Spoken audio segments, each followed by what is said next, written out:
Hello, good morning students. Today we discuss about the next chapter reproductive health. Reproductive health के बारे में आज हम डिस्कस करेंगे।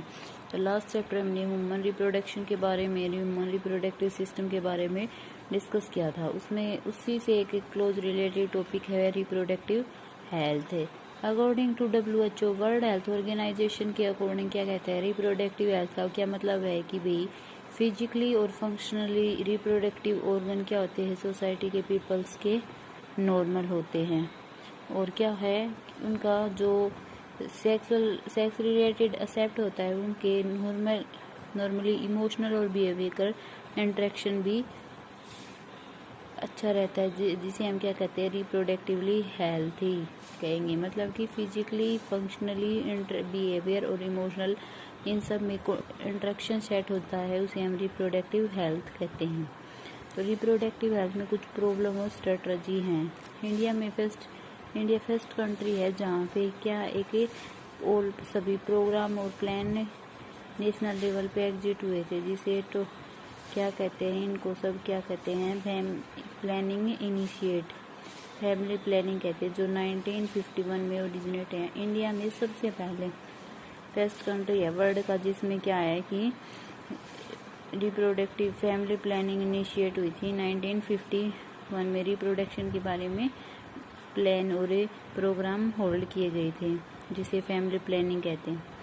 सेकेंड में क्या बताया है कि गवर्नमेंट ऑडियो विजिबल और प्रिंट मीडिया और नॉन गवर्नमेंट एजेंसी के थ्रू क्या करती है, उन्हें लोगों के बीच अवेयरनेस प्रोड्यूस करती है रिप्रोडक्शन से रिलेटेड एक्सेप्ट पे, और कुछ प्रोग्राम हेल्प करती है। एक प्रोग्राम है reproductive and child health care programme, जो कि क्या करता है, अवेयर करता है, लोगों को अवेयर करता है। नेक्स्ट है सेक्स एजुकेशन, स्कूलों में या फिर राइट इन्फॉर्मेशन दी जाती है रिप्रोडक्टिव ऑर्गन के बारे में, सेक्सुअल ग्लैंड के बारे में, और सेकेंडरी सेक्सुअल कैरेक्टर के, एडोलसेंस के, और एसटीडीज, सेक्सुअल ट्रांसमिटेड डिजीज, इन सब के बारे में स्कूल्स में नॉलेज या राइट इन्फॉर्मेशन देनी चाहिए, जिसके कारण लोग अवेयर हो सकें। और ये क्या करता है, किस में हेल्प करेगा, रिप्रोडक्टिव हेल्थ लाइफ में हेल्प करेगा, ताकि रिप्रोडक्टिव लाइफ हेल्थी हो। जब हमें पहले से नॉलेज होती है तो क्या होता है, हमारी लाइफ हेल्थी होती है। Knowledge about birth control method और केयर मदर एंड चाइल्ड, मतलब कि क्या किस पे, बर्थ कंट्रोल मेथड पे, मदर की केयर पे और चाइल्ड पे की केयर पे रखना पड़ता है। सबसे पहले क्या है, birth control method, pregnant mother की ब्रेस्ट फीडिंग की इम्पोर्टेंस, न्यू बेबी की सेक्स की इक्वलिटी, और क्या है, फर्टाइल कपल या अनदर RCG प्रोग्राम में होल्ड किए जाते हैं, जिससे इन सब के बारे में लोगों को अवेयर किया जाता है। अवेयरनेस ऑफ सोशल इल्स, कुछ सोशल से इल्स होती है सेक्सुअल रिप्रोडक्टिव ऑर्गन से रिलेटेड, जैसे कि लोगों को अवेयर किया जाता है। अनकंट्रोल पॉपुलेशन के अगेंस्ट, मतलब कि पॉपुलेशन को कंट्रोल, ताकि पॉपुलेशन को कंट्रोल किया जा सके। और कुछ सोशल इविल्स होती है, जैसे sex abuse, sex related crime, drugs, tobacco, alcohol, इन सब के कारण भी क्या होता है, लोगों को अवेयर किया जाता है। इन सब के कारण भी अपने रिप्रोडक्टिव सिस्टम को हेल्थी किया जाता है। इन सब को अवॉइड करके रिप्रोडक्टिव सिस्टम को हेल्थी रख सकते हैं। कुछ प्रोग्राम होल्ड किए जाते हैं, जिसमें pregnancy, delivery, sexual transmitted disease के बारे में, अबॉर्शन, कंट्राप्शन और मेंस्ट्रुअल प्रॉब्लम और अनफर्टिलिटी, इन सब टॉपिक के बारे में इन सब के प्रोग्राम होल्ड किए जाते हैं। जो होल्ड करती है गवर्नमेंट के द्वारा, ये प्रोग्राम होल्ड किए जाते हैं। और इनमें क्या होता है, अमीनोसेंटोसिस पे बैन होता है। अमीनोसेंटोसिस एक प्रोसेस है जिसमें लीगली फिटस का पता लगाया जा सकता है कि उसका सेक्स मेल है या फीमेल है, जिसे कंट्रोल किया जाता है। जब फीमेल होता है तो पेस्टिसाइड्स कर देते हैं, मतलब सेक्स फीमेल होता है तो उसको किल करवा दिया जाता है फिटस स्टेज में ही, इसलिए इस पे बैन है। सेकेंड है फैमिली प्लानिंग भी। थर्ड है मैटरनिटी एंड चाइल्ड हेल्थ, इन सब के बारे में प्रोग्राम होल्ड किए जाते हैं।